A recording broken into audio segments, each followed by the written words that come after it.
बिस्मिल्लाहिर्रहमानिर्रहीम। Welcome to Pacific college Rohtan. आज का हमारा लेक्चर फर्स्ट एड का एक बहुत ही इम्पोर्टेंट लॉन्ग क्वेश्चन है, that is called as cloning. Paper के लिहाज से इसके अंदर से शॉर्ट क्वेश्चन आता है और इसके अलावा लॉन्ग क्वेश्चन के तौर पे ये एक दो दफा आ चुका है। क्लोनिंग की डेफिनेशन ये है कि इसमें जो हमें याद रखना है, कीवर्ड याद रखने हैं। ए प्रोडक्शन ऑफ आइडेंटिकल कॉपीज, इसका उर्दू मतलब ये होता है कि एक जैसे जानदार का पैदा होना। किस तरह से प्रोसेस जो होता है बेटा, उसमें होता है ए सेक्सुअल रिप्रोडक्शन के जरिए से पैदा होना। तो ऐसे जानदार जो जिनके अंदर ए सेक्सुअल रिप्रोडक्शन होती है, और इसका मतलब है कि वो जानदार या उनकी जो कॉपीज बनती हैं वो आइडेंटिकल बनती हैं, ऑफस्प्रिंग आइडेंटिकल होती हैं। ये तो है नेचुरल प्रोसेस। जो अभी हम पढ़ रहे हैं ये एक्चुअली बायोटेक्नोलॉजी का एक प्रोसेस है, जिसे हम कहते हैं क्लोनिंग। ये हम लेबोरेटरी के अंदर ये प्रोसेस हम करते हैं, और इसमें कुछ हिस्सा जो होता है वो जानदार के अंदर होता है, उसको हम डिटेल से आगे पढ़ेंगे। अब इसकी डेफिनेशन ये है कि आइडेंटिकल कॉपीज को पैदा करना by asexual reproduction, that is called as cloning. और ये जो टेक्नोलॉजी है ये जेनेटिक एम्स के लिए इसको इस्तेमाल करते हैं। तो जो पेपर के लिहाज से जो बेटा इसमें शॉर्ट क्वेश्चन है कि डिफाइन क्लोनिंग, तो ये आप लोगों ने याद रखना है। ये दोनों जो आपके सामने सेंटेंस दिए हुए हैं, ये दोनों सेंटेंस एमसीक्यूज के तौर पर भी मुल्तान बोर्ड में आ चुके हैं। इसके बाद जो डेफिनेशन है क्लोन की, डेफिनेशन पेपर में आती है। तो क्लोन का उर्दू मतलब ये होता है कि वो जानदार जो आपने क्लोनिंग से पैदा किया हो। तो मतलब जब हमने डेफिनेशन थोड़ी देर पहले पढ़ी कि वो जानदार, जानदार का मतलब वो सेल भी हो सकता है, एक सेल पर मुश्तमिल भी हो सकता है, इंडिविजुअल भी हो सकता है। तो उस जानदार को हम ए सेक्सुअली प्रोड्यूस करते हैं। तो ए सेक्सुअली प्रोड्यूस करने से जो जानदार बनता है वो क्लोन कहलाता है। और याद रखिएगा कि सारे जानदार जितने बनेंगे ए सेक्सुअल रिप्रोडक्शन से, सारे जानदार एक जैसे होंगे, जेनेटिकली आइडेंटिकल होंगे। No the question is genetically का मतलब क्या होता है। Genetically means total number of genes, type of genes in that organism that will be equal with the other clone. मतलब है जो ए सेक्सुअली जो प्रोड्यूस ऑफ स्प्रिंग हुए हैं, जो बच्चे पैदा हुए हैं, जो क्लोन्स बने हैं, उनके अंदर जीन्स एक जैसे होते हैं, तो इसलिए कहते हैं जेनेटिकली आइडेंटिकल होते हैं। और उसके बाद आगे मेंशन है कि एक्सेप्ट व्हेन म्यूटेशन अकर, ये कंडीशन है कि अगर खुदा न खास्ता अगर कोई म्यूटेशन होती है तो उस वजह से जीन्स डिस्टर्ब हो सकते हैं। बिकॉज म्यूटेशन की डेफिनेशन है कि any change in the sequence of DNA is called as mutation. तो अगर म्यूटेशन चेंज होगी, जाहिर बात है वो जीन चेंज होगा। जब जीन चेंज होगा तो उसकी वजह से वो genetically they are not identical. तो इसलिए ध्यान में रखिएगा, क्लोन जो बनते हैं वो एसेक्सुअली बनते हैं। जो क्लोन होते हैं they are genetically identical with each other. और जो क्लोन्स होते हैं, याद रखिएगा, इसमें एक शर्त ये होती है, उस वक्त तक एक जैसे होते हैं जब तक कि उनमें म्यूटेशन नहीं होती। तो ये आपने लाइन क्लास में याद रखनी है, ये एमसीक्यू में आती है। उसके बाद बेटा इसके अंदर ये बताया हुआ है कि generally no normal animal reproduces naturally by cloning. तो ये आपको मैंने थोड़ी देर पहले बताया कि नेचुरली तो क्लोनिंग कहीं पर भी नहीं होती है। हम लेबोरेटरी में इसको क्लोनिंग जो होता है प्रोसेस हम परफॉर्म करते हैं, और थोड़ा सा हिस्सा जो होता है वो नेचुरली होता है। तो टोटली जो हम कह सकते हैं कि ये क्लोनिंग हो किसी जानदार में, तो वो तो पॉसिबल नहीं। Several insects and many plants do in some circumstances, whereas few do so regularly। इसका मतलब ये है कुछ जानदारों के अंदर, ये प्लांट्स में एसेक्सुअल रिप्रोडक्शन का कंसेप्ट पाया जाता है, इस वजह से वो ऑफस्प्रिंग जो होती हैं वो उनके एक जैसे होती हैं। लेकिन नेचुरली तौर पर जो कम्प्लेक्स लिविंग ऑर्गेनिजम्स हैं उनके अंदर ये प्रोसेस नेचुरली नहीं होता। उसके बाद ये आपने पहले पढ़ा भी होगा मैट्रिक के अंदर के 1997 में स्कॉटलैंड के अंदर साइंसदानों ने शीप को डिस्कवर किया, क्लोन किया था। उन्हें क्लोनिंग से शीप को बनाया था। इसके अलावा और भी जानदार बनाए जा चुके हैं। शीप के बाद माइस बनाया जा चुका है, कॉज बनाई जा चुकी हैं, तो और भी जानदार जो है वो उनकी क्लोनिंग हो चुकी है, मतलब वो अपने जो अपने एंसेस्टर थे वो मिलते जुलते हैं, तो आइडेंटिकल होंगे। जिसका वो न्यूक्लियस होगा उसी जानदार का जो क्लोन होगा वो उसी जानदार से ममासत रखता होगा, उससे आइडेंटिकल होगा। तो इसका जो प्रोसीजर क्या होता है, हम किस तरह से क्लोनिंग कर सकते हैं, तो उसमें आपने याद रखना है, ये पॉइंट्स याद रखिएगा। सबसे पहले हम क्या करते हैं कि जो न्यूक्लियस होता है वो हम फर्टिलाइज्ड एग से रिमूव करते हैं। तो ये तो याद रखना है, egg should be fertilised. If egg is fertilised then आप जानते हैं कि इनके अंदर जो टोटल नंबर ऑफ जो बनेंगे क्रोमोसोम्स बनेंगे in case of human life में, यहाँ लिखे था कि इंसान के अंदर 46 ऐसे होती, तो यहाँ आप याद रखिएगा कि इस जगह पे जो एंटी टेस्ट के अंदर आता है, तो ये होते हैं कि यहाँ क्लोनिंग में हम क्या होते हैं डिप्लॉयड एग जो होता है वो लेते हैं। Diploid egg mean that is fertilised egg होता है। तो सबसे पहले हम न्यूक्लियस लेके उस जानदार का जिसके अंदर हमने ग्रो करना है, जिसके अंदर हमने क्लोन बनाना है, उस जानदार का हम करेंगे कि उसमें फर्टिलाइज्ड एग जो होता है वो रिमूव करेंगे। और उसके बाद फिर हम क्या करेंगे कि a nucleus from a cell of a fully developed individual is inserted in its place।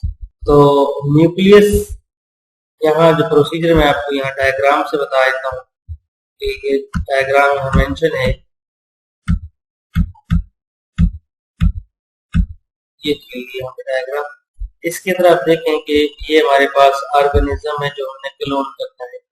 तो हम इस ऑर्गेनिज्म के हम लेंगे सेल्स लेंगे, और वो सेल्स के होंगे वो होंगे डिफरेंशिएटेड सेल्स होंगे, taken from the organism, they have been starved of nutrients.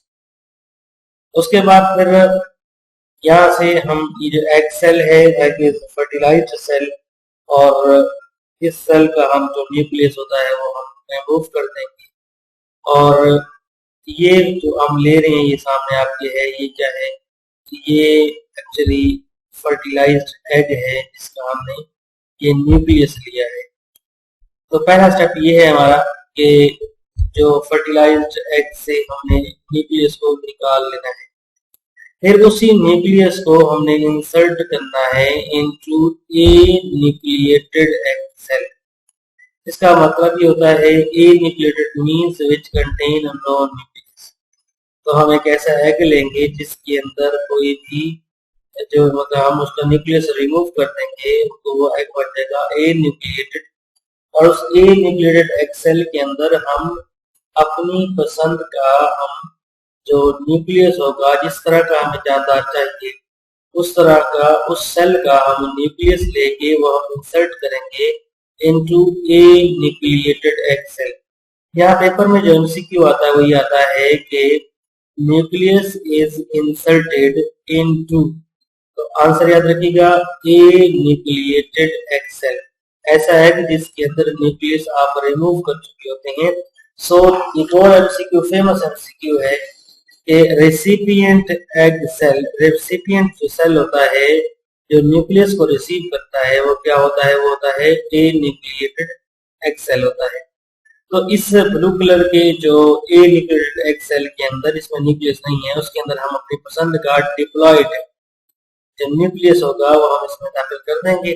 तो अब फिर हम इसको क्या करेंगे, लेबोरेटरी में हम ग्रो करेंगे। तो ग्रो करेंगे तो वो बन जाएगा embryo, and that embryo is implanted into a cow.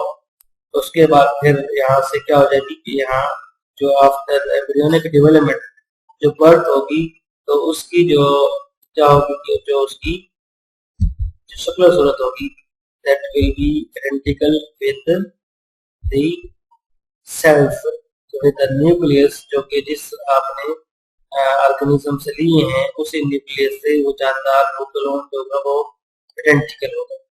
तो ये आपने ध्यान में रखना है कि ये वो प्रोसीजर है। तो अब हम चलते हैं उसी तरफ जहाँ हमने इसको पढ़ा था कि इसमें दिया हुआ है कि the nucleus from a fertilised egg is removed and the nucleus from a cell of a fully developed individual is inserted in its place.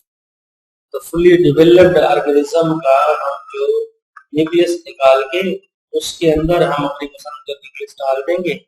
उसके बाद हम उसे फर्टिलाइज्ड वॉर्म में रखेंगे।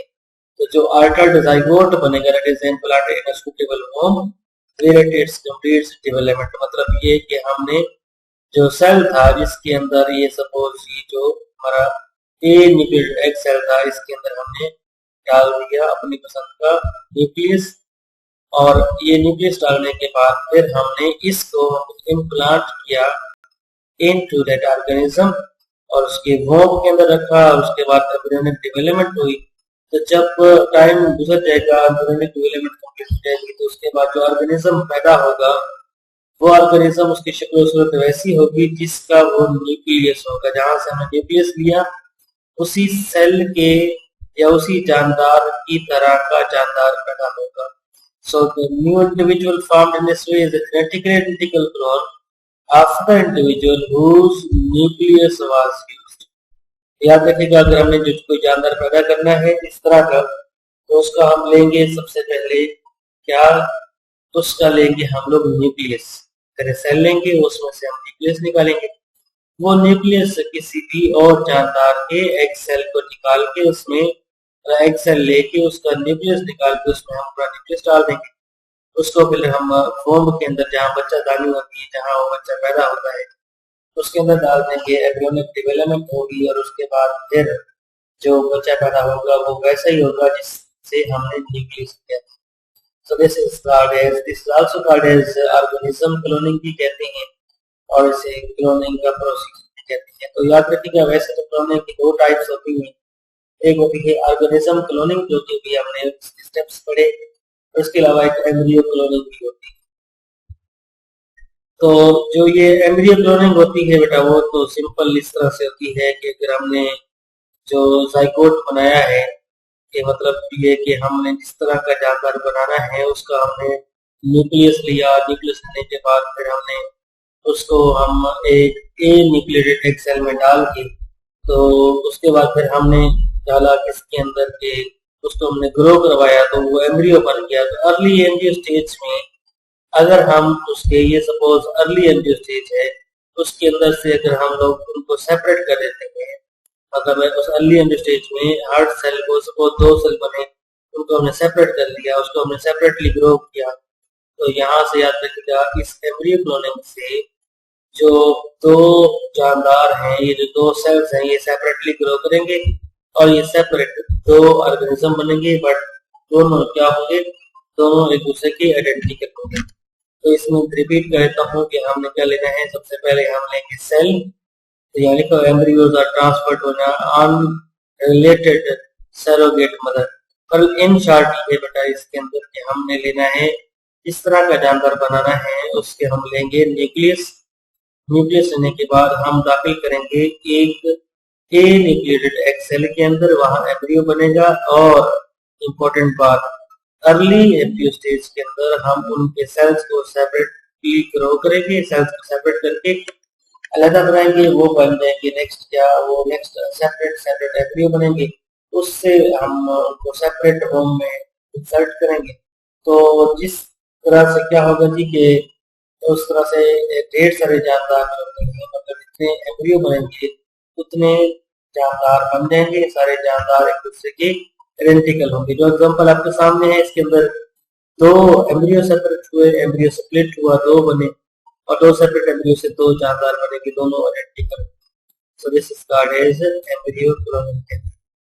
तो याद रखिएगा कि जो क्लोनिंग होती है that would make multiple copies of desired genotype.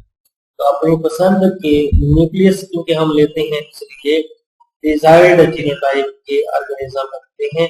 और इसके अलावा इसकी जो क्लोनिंग होती है, इसमें क्या है कि cloning is the division of a single egg और rarely early embryo into one. ये जो बटन बात की है अभी हम डिस्कस कर चुके हैं। दिस इज प्रोसीजर जो यहाँ मेंशन छोटा सा है, ये दिया हुआ है एम्ब्रियो क्लोनिंग के हवाले से। तो दो टाइप्स हैं क्लोनिंग की, एक एम्ब्रियो क्लोनिंग है और एक ऑर्गेनिज्म क्लोनिंग है। तो एम्ब्रियो क्लोनिंग में यही होता है जो हम पहले पढ़ चुके हैं कि एक सिंगल एग या अर्ली एम्ब्रियो के वो हम सेपरेट करते हैं इनटू 1, 2 और मेनी एम्ब्रियोज, और वो सेपरेटली ग्रो करते हैं और सेपरेट ऑर्गेनिज्म बनते हैं, but all organisms will be identical with each other. So ये वो प्रोसेस नॉर्मली सेम है, लेकिन ये क्या है, आइडेंटिकल ट्विंस की बिल्कुल इसी तरह से बनते हैं। और ये याद रखिएगा कि ऑफस्प्रिंग जो होती है from this type cloning are genetically identical होती है, कि जीन्स सेम होते हैं, but carry chromosome from each other two parents. ये आपने याद रखना है, क्योंकि जब एम्ब्रियो बना था, ज़ाहिर बात है जाइगोट से बना था, जाइगोट के अंदर स्पर्म और एग होता है, तो सेपरेट पेरेंट्स होते हैं। तो ये आपने ध्यान में रखना है। इन चार्ट ये है, इसके पेपर में आता है कि कभी कभार आ सकता है कि टू टाइप्स ऑफ क्लोनिंग, तो किताब में सिर्फ नाम दिए हुए हैं, डिटेल इसकी ये है कि अगर हम लिखेंगे ऑर्गेनिज्म क्लोनिंग तो वो स्टेप्स वैसे दिए हुए हैं, और अगर एम्ब्रियो क्लोनिंग होगी तो उसमें ये जो लाइन अनइम्पोर्टेंट करके दी है, तो ये लाइन मेंशन करेंगे, तो इससे पता चलेगा कि इसके ये प्रोसीजर है। तो इस तरह से ये दोनों टाइप्स हैं क्लोनिंग के, ये आपको मैं डिटेल समझा चुका हूँ। अब आते हैं, this type of cloning has already been used produce genetically identical cattle. अब बेटा किस किस क्या क्या चीज बन चुकी है, कैटल्स बन चुकी हैं एंड अदर फार्म एनिमल्स होते हैं वो भी बनाए जा चुके हैं by using cloning method. Cloning method से सिर्फ गौ नहीं बनी, सिर्फ माइस नहीं बने, इसके अलावा कैटल्स मवेशी और भी बने हैं, और भी फार्म एनिमल्स होते हैं वो।